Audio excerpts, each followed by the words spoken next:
Kuzangpo and welcome to Bhutan This Week. I'm Tenzin Rabki.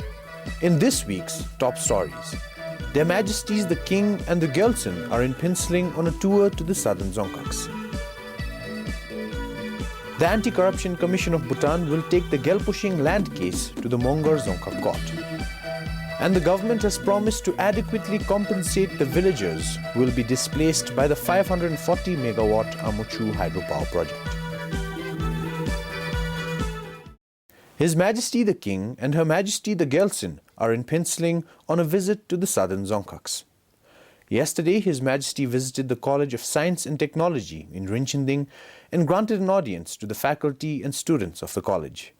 Speaking to the students, His Majesty highlighted the new challenges facing the younger generation in a changing Bhutan. His Majesty reminded them to take full advantage of opportunities to acquire the right skills, competence, and wisdom for a successful future. His Majesty also granted an audience to officials and members of the Indian community and the Bhutan-India Friendship Association. His Majesty also met Chuka Dzongkhak and local government officials. Pedestrian Day will now be observed only once a month on the first Sunday. This was decided in a meeting of the Lhengi Jungsok on Tuesday. It comes into effect immediately, which means the 2 remaining Tuesdays of this month will not be pedestrian days. The next pedestrian day falls on the 2nd of December, a Sunday. The decision was made after close consultation with the public. Exceptions on pedestrian day will continue to be made for public buses, emergency services, vehicles for essential services, and tourist vehicles. Taxis, however, will no longer be allowed to move on pedestrian day. The 5th of June, which is the World Environment Day, and the date on which pedestrian day began this year, will be maintained as pedestrian day also. The Anti-Corruption Commission of Bhutan will prosecute the Gyalpushing land case at the Mongar Dzongkhak court. On Wednesday, the commission registered over 70 cases with the court. The Anti-Corruption Commission first forwarded the case to the Office of the Attorney General on 31st August this year. The Office of the Attorney General, however, returned the case to the Commission on September 19th. The Attorney General stated that there was no basis to pursue the case. Following that, the ACC reviewed the laws, examined their relevant provisions, and consolidated charges for prosecution. Meanwhile, the Prime Minister and concerned ministers will voluntarily return the land allotted in their name or in the names of their immediate relatives to the government. The cabinet decided that the land, if allotted to the immediate relatives of any chairman of land allotment committees, will be returned to the government. It also says, since no laws were violated, all other recipients shall not be required to surrender their plots. Meanwhile, the government also said no administrative actions will be taken against the chairman and members of the land allotment committees. The press release says it is not appropriate and practical to take action as the case is over a decade old and many of them are no longer in the public service. It says the government's focus is to prevent corruption now and in the future. The Mongar Dzongkhak engineering sector has been involved in corrupt practices while awarding contract work to some of the construction agencies. This was revealed in a detailed report on lapses and corrupt practices in awarding the construction work. The report was presented at the Dzongkhak Tsoktu in Mongar on Monday. Following an order from the previous Dzongkhak Tsoktu, an investigation team was formed to investigate a written complaint lodged by some of the contractors. The complaint letter states that the Dzongkhak engineering sector was involved in corrupt practices while awarding works to Sonam Chofel Construction. The investigation team presented a complete report to the House yesterday.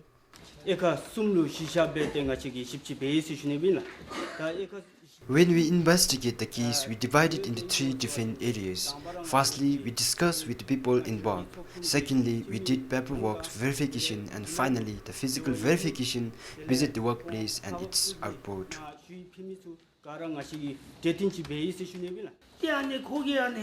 We found out that the tender was floated again and again till that particular contractor got the work. At Yadi, there were suspicions that the maintenance took place before the completion of the work.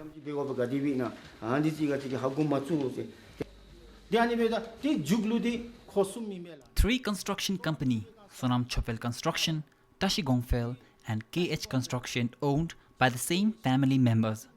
So everywhere these three got to work. If such things prevail, then where is the government's vision of equity and justice? However, some of the GUPs did not fully support with the investigation report, while majority remained silent as the report accused both the engineering sector as well as the contractor. Though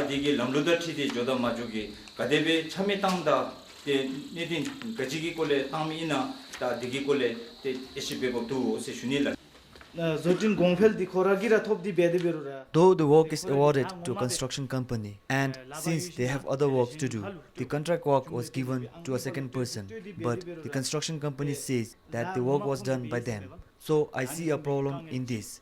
These things are not new. The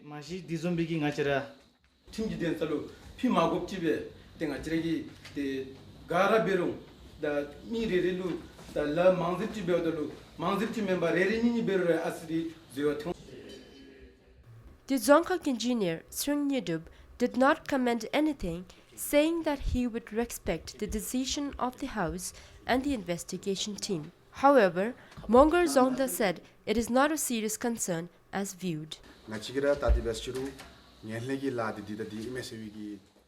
Even we did not find any corruption in the case. But yes, there are some procedural lapses. This has happened mainly because when we carry out most of the work, we normally rely on trust and confidence. So we never doubt somebody would cheat us.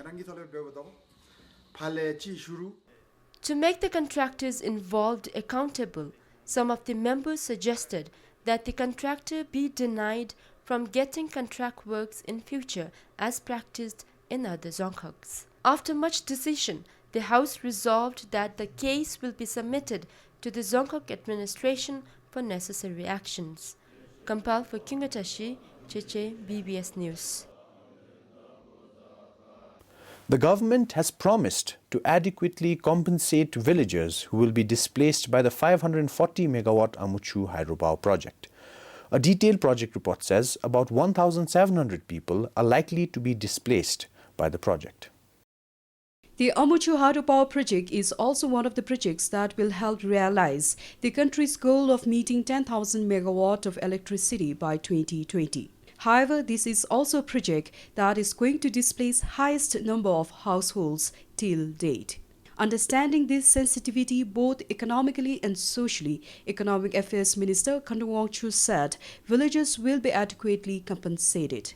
And then in addition from the hydropower sector, what we give is for every acre that we take over, of course all the compensations are given, but we have decided that 10,000 units of power will be provided free till the end of the lifeline of the project to those households affected. We also have a provision that those who are adversely affected, more than the general, those people who lose land plus houses and they have to be totally displaced. Each one of us. The Prime Minister said the government has always tried to ensure that the people displaced as a result of state activities have always been optimally compensated to the people's satisfaction. But of course, while that is the endeavor, that does not necessarily happen to the fullest satisfaction of the people. Nobody likes to be displaced, or nobody likes to be removed, even for better compensation. The project requires over 5,300 acres of land, of which more than 500 acres belong to the locals from 5 geoks in Samsi and Chuka. Pemasuki for BBS News. Kinle Yangden, a civil engineer with the Bhutan Power Corporation, and Tsering Wangchuk, the chief associate architect with Kandra Designs, have won the competition on design for energy-efficient buildings. Kinle Yangden emerged winner in the single-family home category and Tsering Wangchuk in the community center category. They received their certificates on Wednesday from the managing director of the Austrian Development Agency. Kinle Yangden and Tsering Wangchuk will get an opportunity to attend a 3-week training at the Summer Academy on Green Building Solutions in Vienna, Austria in July next year. The competition was held earlier this year in July. It was initiated by the Austrian Development Corporation in collaboration with the Department of Renewable Energy of the Ministry of Economic Affairs. Prime Minister Jigme Tinle said for the country's economic growth, providing credit to the private sector is important. However, in the current situation, it is a collective responsibility of the government, concerned organizations and the private sector to initiate measures to resolve the issue. Luncheon was speaking at the meeting with the representatives from the business community around the country on Sunday. BCCI had submitted 3 recommendations to the government regarding the Pedestrian Day. The BCCI suggested the government to either do away with the Pedestrian Day or to observe the day only once a year or to observe the day on the first Sunday of every month without a single vehicle movement.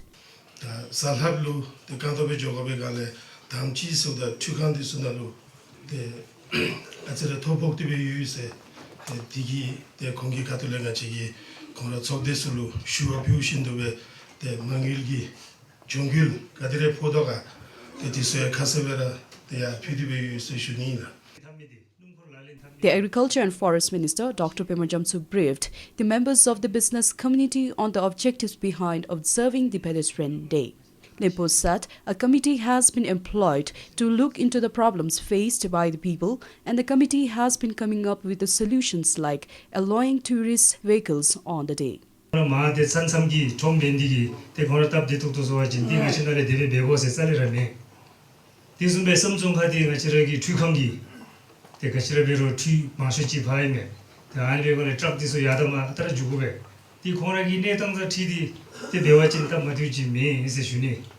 According to Lenchin Jimmy Whiteley, it is important to know that observing Pedestrian Day is a small contribution towards saving the environment.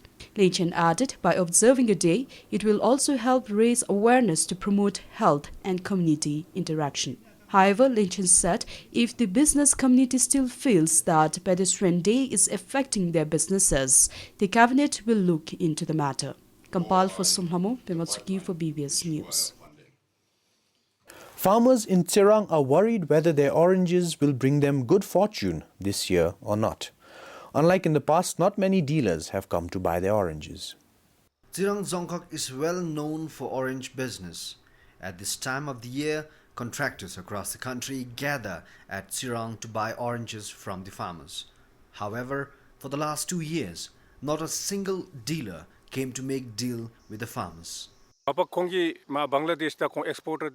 exporters from Bangladesh nominated their dealers here in our country. Last year, there were very few buyers, but this season we see no buyers. This is because the Bhutanese oranges, when it reaches to Bangladesh, they pay very less for our products. And that may be the reason why contractors are not coming.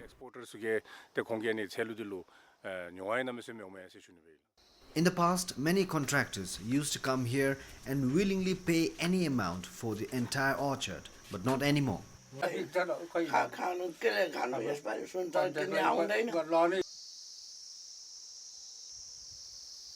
The contractors told us that they faced huge losses last year as they couldn't sell the oranges and many were spoiled. So that's why they didn't come this year. Besides lack of buyers, farmers are also faced with problems such as lack of manpower to work in the family business. This is the main source of my income, and without any income from my oranges, it is difficult for me and my family to survive. Almost all the farmers in Tsirang have more than 200 orange orchards. However, they are hopeful that someday the business would pick up. Compiled for Yishunidup, Thandran Finso, BBS News. Diabetes is a growing health concern in Bhutan.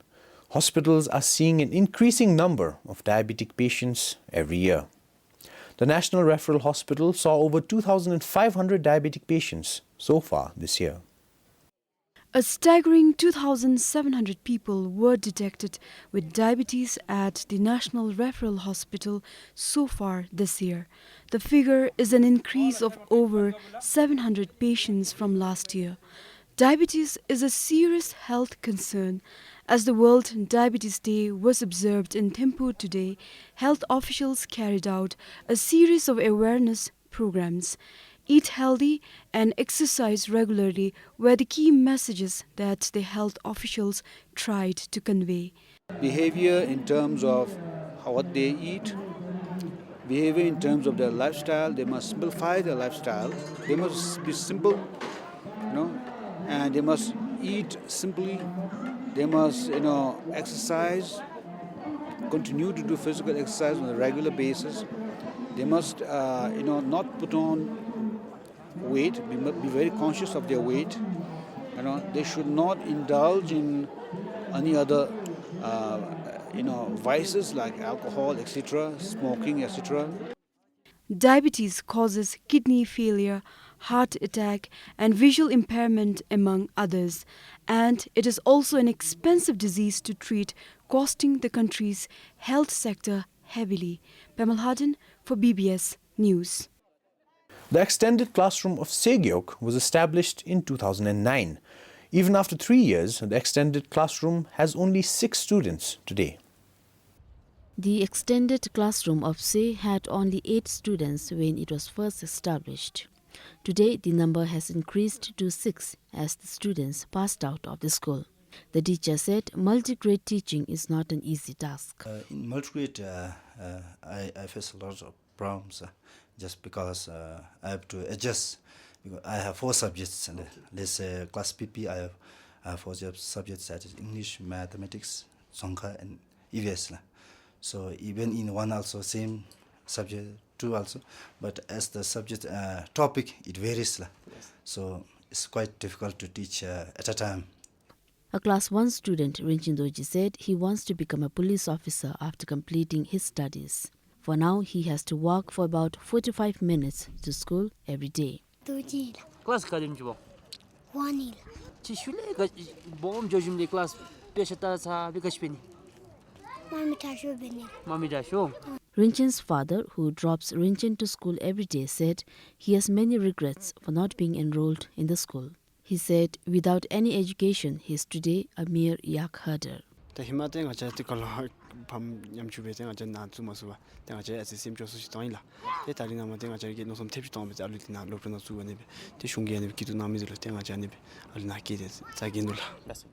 Although most of the parents are now concerned about education, still very few children from the community attend school. 13-year-old Jimmy Tinley and 14-year-old Sring Bumpa are some of those children who stays home helping their parents and herding yaks.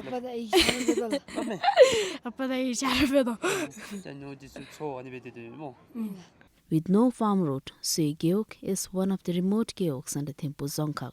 The geok has 28 households with over 250 population. Compiled for Kezang Tinley, Dojitama, BBS News. Well, that was Bhutan this week. Until next week, this is Tenzin Rabge saying bye-bye and have a good weekend.